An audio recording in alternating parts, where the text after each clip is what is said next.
Hello team and welcome to another ATP Geopolitics video with myself, Jonathan MSP. It's the Ukraine War News Update, second part thereof for the 2nd of January 2024. It's just gone 10:30 in the morning UK time and I am pretty much on schedule for where I normally am when indeed my boys are at school and the house returns to something like normal.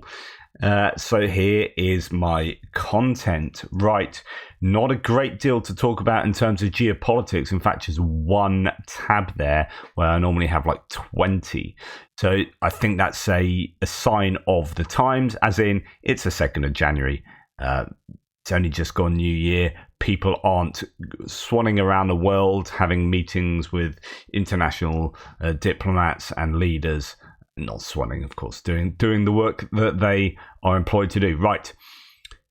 First on the military aid, military equipment section is Zelensky talking about Justin Trudeau. I am grateful to Prime Minister Trudeau, that's a Canadian leader, for his willingness to assist us in protecting Ukrainian sky, particularly in providing additional NASAMS systems and missiles, according to Zelensky. Thank you, Canada.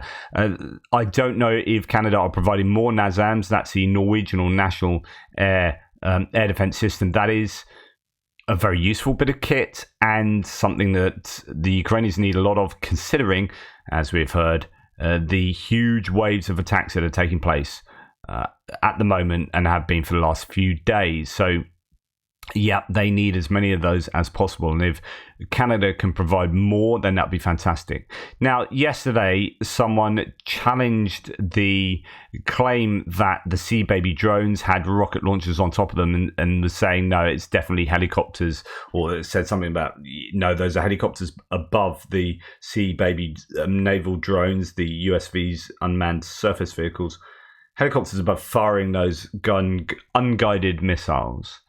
And I was like, you're not going to have helicopters next to Sevastopol, like firing rockets at Sevastopol or boats, ships near Sevastopol. It's not going to happen. It's way too risky. Those are rockets on board the Sea Babies. Anyway, in case you didn't believe it, modified Sea Baby Ukrainian USV with 6 rocket launchers on top. So there you go. There's a couple there possibly in that one, but in this further picture, there's a Sea Baby with 2 sets of 3 rocket launchers on top there. So, yeah, I would assume that they do indeed have rocket launcher capability on these. I mean, it's not particularly difficult technology, right? What I was thinking is that they would be pretty inaccurate, and someone else is saying this as well, that you've got, I mean, if it's flat, then okay, pretty good. But if you've got any kind of waves happening, if it's a little bit choppy and you're moving up and down, that will have a huge effect on the trajectory of that rocket. You know, if your boat is suddenly up there compared to then down there compared to there, those are 3 very different trajectories. So I think, and also the movement, the recoil, I don't know how effective it will be to have those sorts of unguided rockets on these drones. However, I was thinking, you know, as I was lying in bed, the usual stuff I think about at midnight. Gone midnight, God, it was about 1 o'clock last night. Just thinking, I mean, I don't know the tech involved here, but you'd want some kind of guided rocket, I don't know, brimstone or something on top of these. So maybe a single guided missile. But you'd need, I don't know if you can relay, if you need to relay the signals. So maybe you'd have that going to a drone sitting like 50 miles behind that, relaying to, I don't know, an operator in a helicopter or something, even behind that, somewhere safe nearer the Ukrainian coast.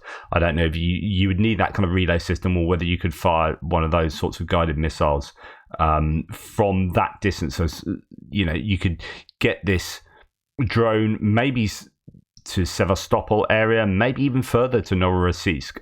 How could this is an open question to you guys? How do you get the capability of firing that rocket from, or firing that missile from a drone? How do you enable that if the drone is crazy far away? Can you do it all from on board?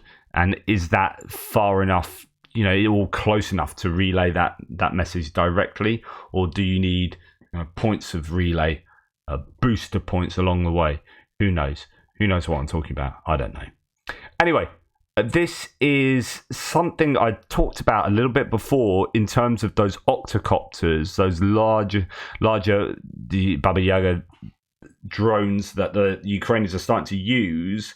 Much bigger bits of kit can hold multiple IEDs on. Here we have sort of carpet bombing. I won't show you the results of this, sort of carpet bombing. You get the point. But this is a drone dropping a number of IEDs, as you can see. Look at that. That's what? 3, 4, 5, 6, 7, 8. That's like 15. It's probably more than 15, and maybe even 20 IEDs being dropped at once. That is really quite significant. Yeah, that's probably a good 20 IEDs dropped. That will give you a much greater chance of hitting whatever target you are trying to hit, and also gives you a greater chance of taking out people spread over an area, or whatever. It's a useful capability for the Ukrainians to have there. Right, the government of Norway has decided to allow direct sales of weapons and defence products from the Norwegian defence industry to the defence authorities of Ukraine. Policy change took effect yesterday. That's significant because it means that those bilateral agreements between nations can actually be done between the Ukrainian MOD and Norwegian defense companies without the permission or possibly even being forbidden to do so completely of the Norwegian government. So they can go to, say, the manufacturer of NASAMS and say, yeah, can we have this? Can we have that? And those defense companies can oblige directly. That's really good news for the Ukrainians. And Czech company STV Group is preparing to launch a production of NATO 155mm artillery ammunition in its Polica factory. Currently, it's producing 122mm ammunition for Ukraine. Later on, it will start producing 120mm and 181mm mortar munitions for the Czech armed forces.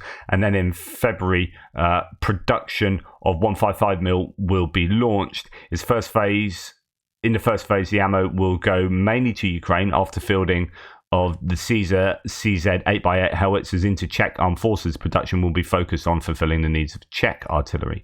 So far, the deal for about 60,000 shells has been signed, yet part of production will still be focused on Ukraine, and STV wants to apply for EU joint projects aimed at delivering large numbers of 155mm ammunition to Ukraine. Current production capacity is 56 to 150,000 shells, depending on type of munition.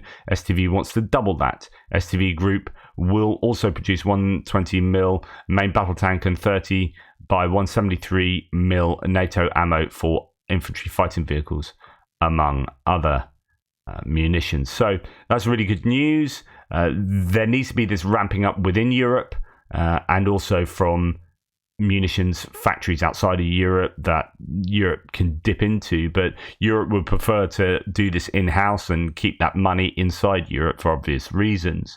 They really need to ramp up the production if they're going to hit 1 million shells in the year to March.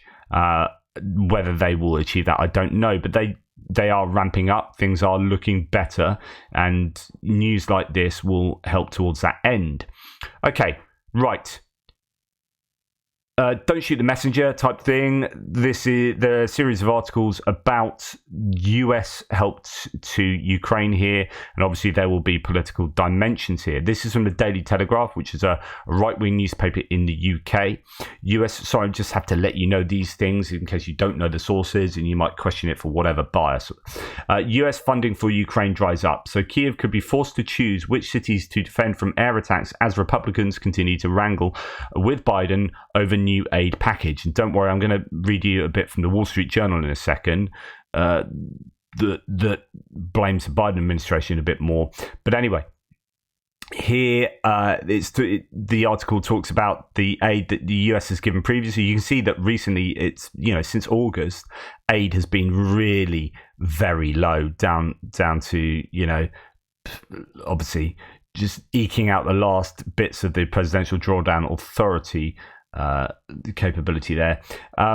And what's interesting is looking at the American polling for support for Ukraine. Now, although actually it went up a little bit, and I reported that recently, it depends what polls you look at, but there was one poll that had a Fox News poll that had support for giving more increased aid to Ukraine going up. We can see that since the beginning of the war, it's for Republicans, it's gone from sort of 49% saying the US is not giving enough aid down to 13%. That's an absolutely gargantuan move there, where you've got 9% saying they're giving too much to 48%. Now, this is a massive challenge, and this I would say is being amplified. This is as a result of messaging. And that messaging is being amplified by Putin trolls in and around the world, active in driving wedges in divisive issues. But it's also, or you could say that's possibly the same problem in that American lawmakers are parroting that information or that disinformation. And so it's no wonder that people on the streets have these opinions if both they're seeing it on social media amplified by the Russians and they're seeing it in their lawmakers, most probably deriving those claims from Russian sources themselves, although it might not be, on purpose. They might not be trying to parrot the Russian narrative, but they just happen to be doing so. And that is reflected in this decline of support for military assistance to Ukraine. It's such a big flip, that. And even among the Democrats, although it has risen 5% since June to now, so that's good. But for the Democrats, it's gone from 38% not giving enough to 24%. So still a dip there, and the percentage thinking they give too much has changed. But actually, really over the last 3 to 4, actually, really the last 4 polling dates there, September, January, June, and December. So September 22 through to December 2023, it's remained pretty consistent for the Democrats. So the big change coming from the Republicans there, and that is a huge challenge. Analysts have warned, says the Telegraph, that European support will not be enough to allow Ukraine to defend all of its territory from Russia this winter, forcing Zelensky to choose which civilian and military targets to save.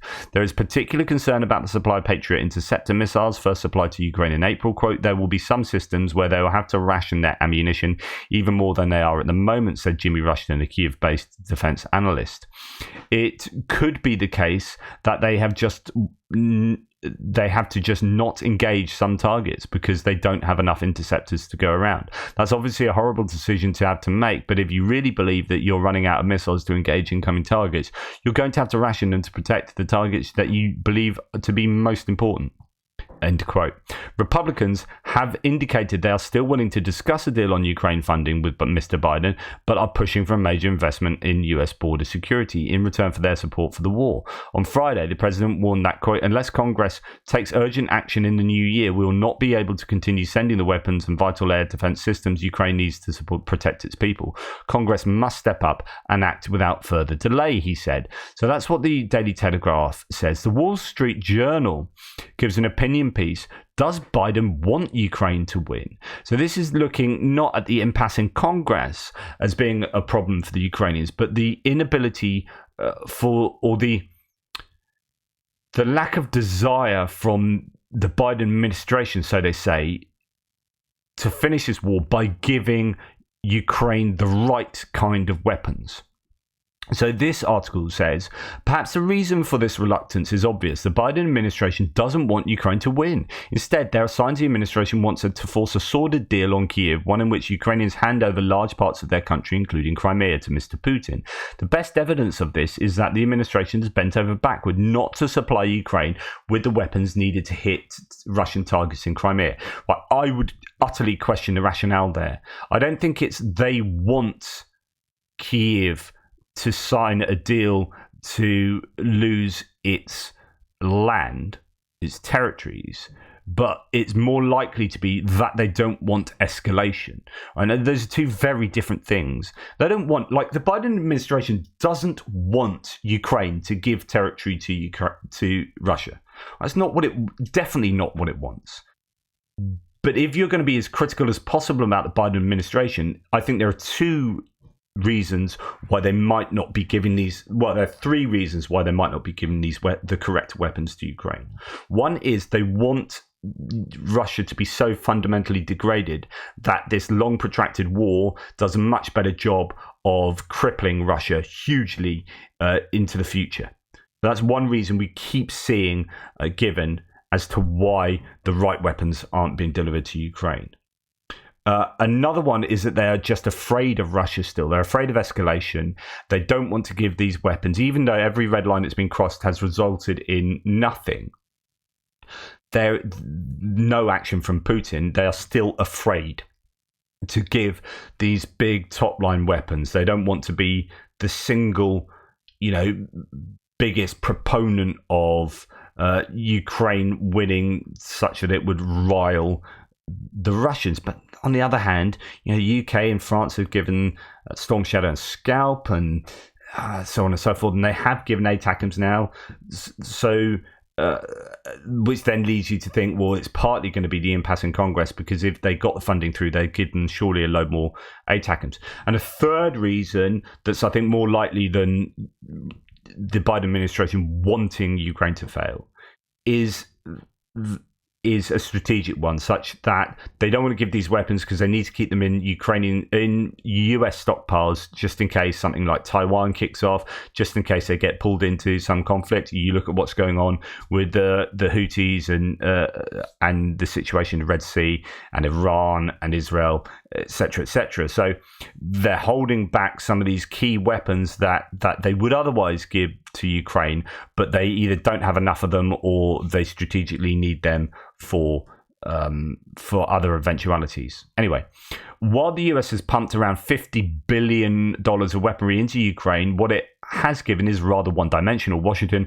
has most recently sent weapons of limited range, howitzers, artillery, fighting vehicles and ammunition, and defensive weapons such as Patriot anti-air systems. The administration has temporized about sending longer-range weapons, even though the US has large stocks of them. So that claim would go against my last reason there.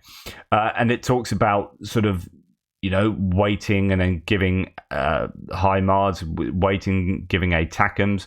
Yet the administration limited the type of HIMARS ammunition it provided, making sure the Ukrainians could attack Russian forces only within the 50 miles of the front, leaving Crimea off limits. Predictably, after a few weeks of seeing their depots exploding, the Russians moved their supply points more than 15 miles from the front, many to Crimea. The Ukrainians had no way to hit them.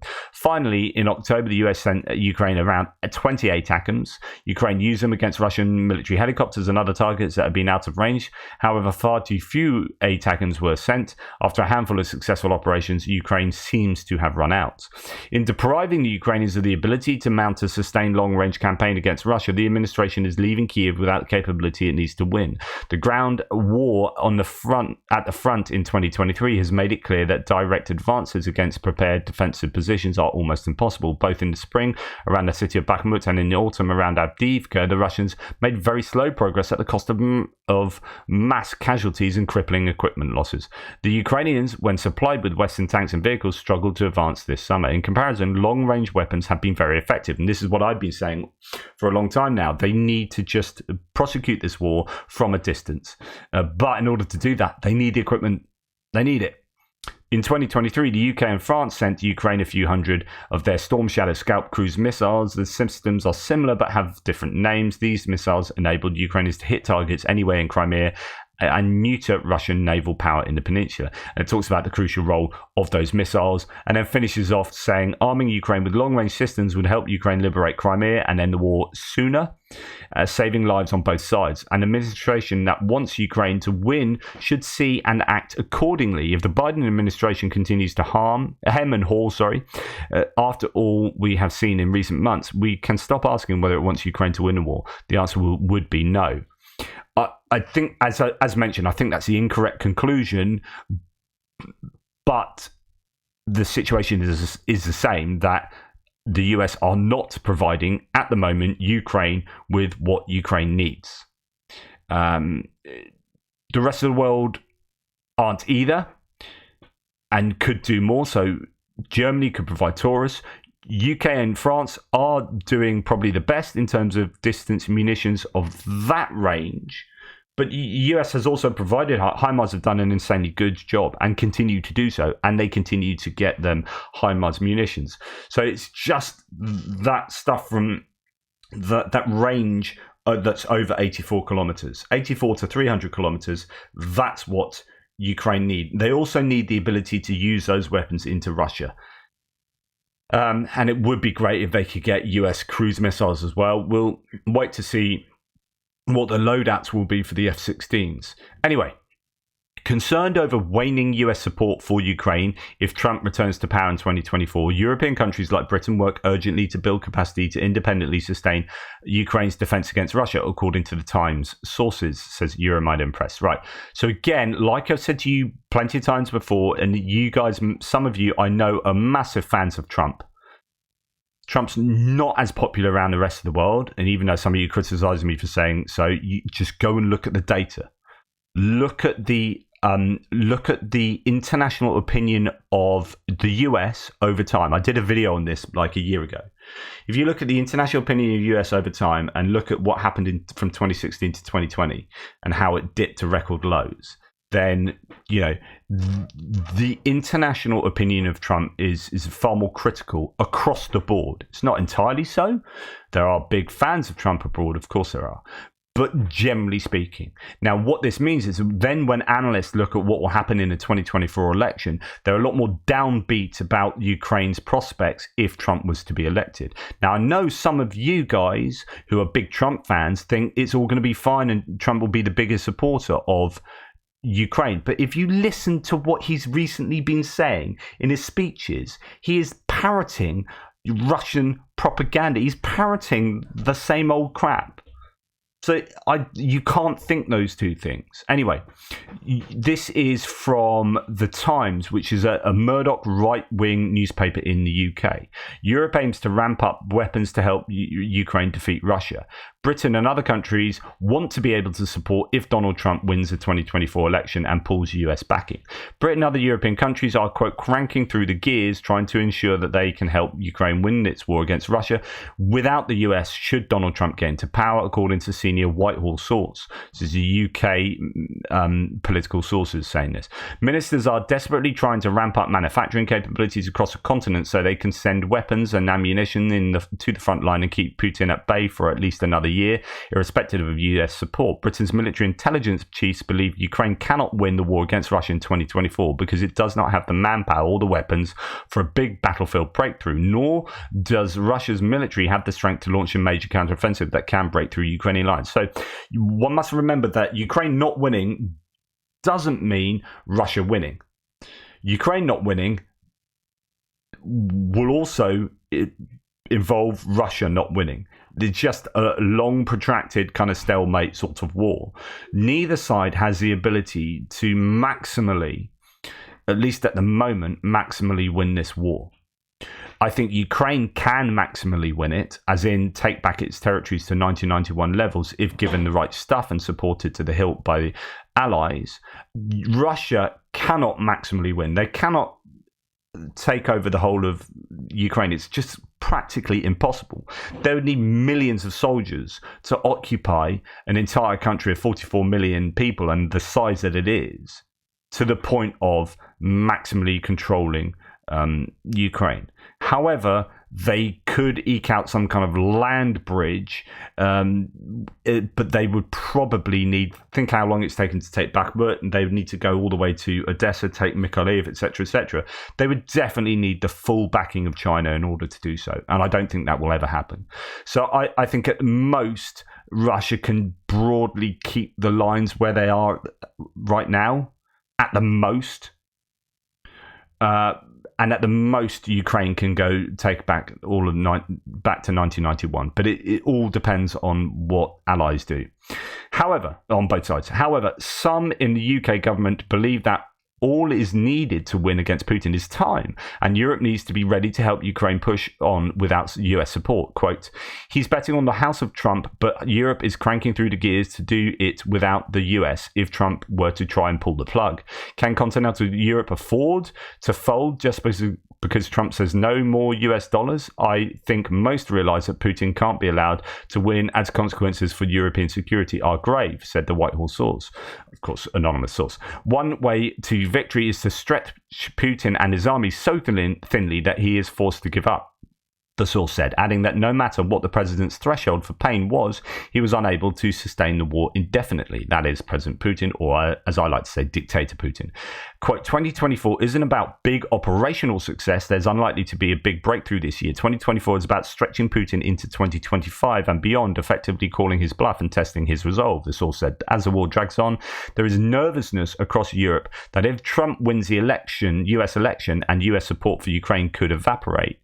The unpredictability of a future US administration has meant that European nations are trying to plan for any outcome. Some Western officials believe Ukraine can continue to hold territory without the support of America, which has given Ukraine billions of dollars in aid since the war began. Quote, it is a lot easier to keep Ukraine defensively able to defend the gains it has made than it is to go on the offensive. I certainly, at least as far as that is concerned, I think we are pretty confident for the long run, said one Western official. And I think that's just what I was saying, basically, that Ukraine can keep what they've got and hold on defensively. I don't think Russia have the ability to take large amounts of land, but in order to take back to 1991 levels, they need that massive allied support. The military source said that Ukrainians were, quote, now, this is where it gets a little bit controversial in a second, and I'll let you know why, because the source the Times uses here is apparently highly controversial. The military source said the Ukrainians were, quote, feeling themselves abandoned looking on political disputes in the EU and USA. Quote, fortunately, the UK is the only one who is staying with us firmly, the source said, although the UK has not yet announced its funding for Ukraine this year. The source added that the UK's weapons stockpiles are so diminished that the UK had nothing left, and it was better for them to lobby the Germans. They did, however, point out that the UK was critical in persuading other countries to give the Ukraine arms and acting as a third party in facilitating those deliveries. So that's not controversial. It's this part. Mikhailo Chaplaya, a political commentator and former vice ombudsman of Ukraine, said he believed most people in Ukraine wanted a truce, but were, quote, afraid to admit it to themselves. He said there was an atmosphere of, quote, total mistrust and fear in Ukraine, and that anyone who dared to think of a truce would immediately become an outcast and a traitor. One Ukrainian former official said that President Zelensky was losing support in Ukraine. See, that could be any number of people that are not in favor of Zelensky. So, you know, you got to be careful. One Ukrainian former official, Alexei Arestovich, springs to mind. Anyway, former official said Zelensky was losing support in Ukraine, and that although the West was saying Ukraine should not give up, there was no war strategy, and men and women were being, quote, sent to die to the front line to die. Quote, it is nonsense to send in our soldiers to die if we don't have enough armament and resources to win militarily. What is the strategy to keep us dying for what? And not less important, where is our diplomacy? He said. Now, talking about Mikhailo Chaplaya, although those last quotes I think were from a former Ukrainian official, as I say, it's probably Arestovich, who is, rumours saying, vying for that position of president to go against Zelensky in the next election. About Chaplaya, you know, this couple of sources on Twitter said, "Hi, the Times," just wrote that article. "The person you are platforming here is spouting Russian propaganda and therefore entirely discredited. I googled Mikhailo Chaplaya and within 60 seconds found articles setting his positions which are consistent with Russian propaganda." And then, you know, here it is, evidence of this chap saying pretty disingenuous stuff. The Times article says someone else citing Mikhailo Chaplaya, a Russian agent in Ukraine, and anonymous former Ukraine officials, Yankovich. So someone thinking that person was Yankovich rather than the former president, the guy that was stopped from going abroad, I believe, that Ukrainians want a truce, after very generally writing Europe wants to step up without any specifics. In other words, and just finally, any article quoting Chaplaya is propaganda garbage, disgraceful. One of his gems, Chaplaya told in the episode that the Americans not only use Ukrainians for experiments but spread viruses in Ukraine. I mean, that's absolute BS Russian propaganda that Chaplaya is spouting. So, one must be careful when we read articles that we understand if some of the people are named, who they might be, what sort of person they are, and if they're not named, who those people might be, and understand that those opinions might well be highly controversial and not generally believed by the Ukrainian population, as is implied here. The Chaplaya claim is that, most people want a truce. Well, actually, if you look at the official polling across Ukraine, that is absolutely not true. So, yeah, interesting article from the Times, but then goes on to some very dodgy sources at the end there. Anyway, to give a bit of a balance to this kind of Trump dooming, Nikki Haley is saying very different things to Trump. Problem is that if you look at the polls, she's got no chance of getting in. But I was looking at some analyses of Trump's legal situation, and it is really precarious. January is going to be an absolutely fascinating month in terms of court cases going on in Trump world. So anyway, Nikki Haley herself said, "My husband is deployed. The last thing I want is for America to be at war. Supporting Ukraine with weapons is about preventing war. Joe Biden needs to do a better job explaining why a win for Russia is a win for China and Iran." She's absolutely on the money there. And this is what I've long been saying. One of the biggest problems of the Biden administration is not communicating to the American public exactly why they should want Ukraine to win and what the benefits are, both geopolitically, military, strategically, and economically for the US. You said we shouldn't give cash to countries, we should give them goods. Makes a lot of sense. Has this administration been giving cash that's untraceable? Yes, they have. And that's why the American people are distrustful. And however, they haven't been given cash that's untraceable, at least not as far as I'm aware. All the cash is thoroughly traceable. That seems to be a baseless assertion, and that's a problem, because if someone said that to me and I was a decent reporter, I'd be like, okay, hang on, can you give me more information about that? Because what you're doing, the viewer just goes, oh, they've got untraceable cash. Okay. No. Okay, what's your evidence? Where's the evidence for that? Because that's a massive claim. You are saying that the US has frittered money away without any idea of where that money's going. And that's, as far as I'm aware, that's just not true. But anyway, other than that, she's on point. In a sense, has this administration been giving cash that's untraceable? yes, they have. And that's why the American people are distrustful. And that's not the way you need to go. You know what Joe Biden hasn't done is he hasn't told people why they should care about Ukraine. He hasn't told them that this is a way to prevent war from us having to send men and women overseas. My husband's deployed now. The last thing I want is for him to fight a war. And Joe Biden hasn't done a good job explaining it. You look at Israel and you see Israel is the tip of the spear when it comes to defeating terrorism. And you've got other candidates who say this shouldn't be personal. 33 Americans were butchered on that day. We have American hostages. Right now, there's a reason the Taiwanese want the U.S. and the West to support Ukraine, because they know if Ukraine wins, China doesn't invade Taiwan. There's a reason the Ukrainians want the U.S. and the West to support Israel, because they know if Iran wins, Russia wins. It's all connected.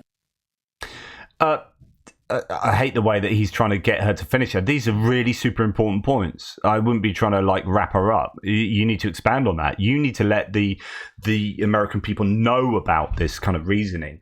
But of course, agendas and whatnot. Right. So here now we're going to pop into Pekka Kallioniemi. This is here. I'm due to interview him sometime this year. This here is an elaborate scheme to get more cannon fodder to fight for Russia in Ukraine. Bangladeshis and Nepalese men are given cheap student visas, around $1,500 and after these visas expire, they are provided with two options. One, be sent back into their own country, or two, go to fight in Ukraine and get a longer visa or even citizenship. Before, some of them were also sent to the border of Finland, Poland, Lithuania or Latvia and pushed to cross the border as asylum seekers in order to flood the EU with immigrants, says Pekka Kallioniemi, referring to an article here. Nepal arrests people smugglers supplying Russia's army in Ukraine. Kathmandu has urged Moscow to halt the use of Nepali mercenaries. Anyway, moving on to geopolitical stuff, I have very little. I have virtually nothing for you. But just to remain on the kind of American disinformation side of things here, this is Alex Jones. Now, Alex Jones of InfoWars is an infamous person. Many in America will know him. He's a guy that denied Sandy Hook and said it, but he was taken to court and lost a court case, and there was a bit of contrition, but essentially he's got away. He lost a lot of money over that. Anyway, he's been platformed now by Elon Musk. So Elon Musk did a live Twitter space with him, Jackson Hinkle, Tucker Carlson, I think. All these people who are like pro-Russia. And anyway, this is Alex Jones. This is what his opinion is. And my goodness, this man should be shut down. The Russians are not targeting civilian infrastructure. The Ukrainian. The Russians are not targeting civilian infrastructure. Where the frick have you been for 2 years, dude? They shoot down some of their missiles. They hit civilian infrastructure. Russia, all the experts agree, is not targeting civilians. But now... What experts? All the experts agree. Utter hogwash. All the experts agree it's not targeting civilians. But now Ukraine is, as a desperate move... So Russia aren't targeting civilians, but Ukraine is. What footage are you looking at? You prize plum. Try to draw Russia in to hit civilian targets so they can be demonized, so NATO has an excuse to officially enter the war. The Russians are not... You gargantuan sack of moldy toenails. And this is egregious disinformation. But he's spent his life, his whole business model is spent on is derived from spreading conspiracy theories and disinformation. I mean, that's what he does. So I guess there's no surprise he's saying this. But it's dangerous, because if that finds purchase amongst an audience in America, then those people, it goes back to these kind of opinion polls. Like, who are his audience? Well, they are almost entirely Republican or Republican-leaning people with Alex Jones. It's just the way it is. So it's just feeding into this very low percentage of people who support in the Republican, or those who lean Republican, who support more aid to Ukraine. It feeds into this large red bar here, 48% thinking they give too much, the US gives too much. Here he is spouting that nonsense, and people, hopefully Republicans themselves, as Republicans against Trump here, as a Twitter handle, these are Republicans who are like, no, we're not up for this kind of rhetoric. Call him out on this. And hopefully you, as sensible Republicans watching this, will hopefully think the same, and then actively call it out when you hear that kind of rhetoric. As far as any other geopolitical stuff, there isn't too much to report. It's interesting that it looks like the Ukrainians are trying to hit targets in Belgorod at the moment as some kind of retaliation. So that's good. Poland has said that planes protecting its airspace have returned to base after the threat level related to Russian strikes in Ukraine have reduced. So they're now more active alongside the border, given that a Russian missile went inside the Polish airspace and then came back out and into Ukraine, circled back round. But Zelensky has given his response. Obviously, it's just rhetoric. Russia will answer for every life taken away. At least 70 missiles were shot down. Almost 60 of them were in the Kyiv region. Kharkiv was also hit hard. So, yeah, they are saying all the right things. Air defense has worked pretty well, all things considered, but there's a lot of damage to the Ukrainian cities and critical infrastructure of the Ukrainians. Despite what Alex Jones says. Anyway, thanks for watching. Please like, subscribe, and share. Really appreciate all your support. Take care. I'll speak to you later.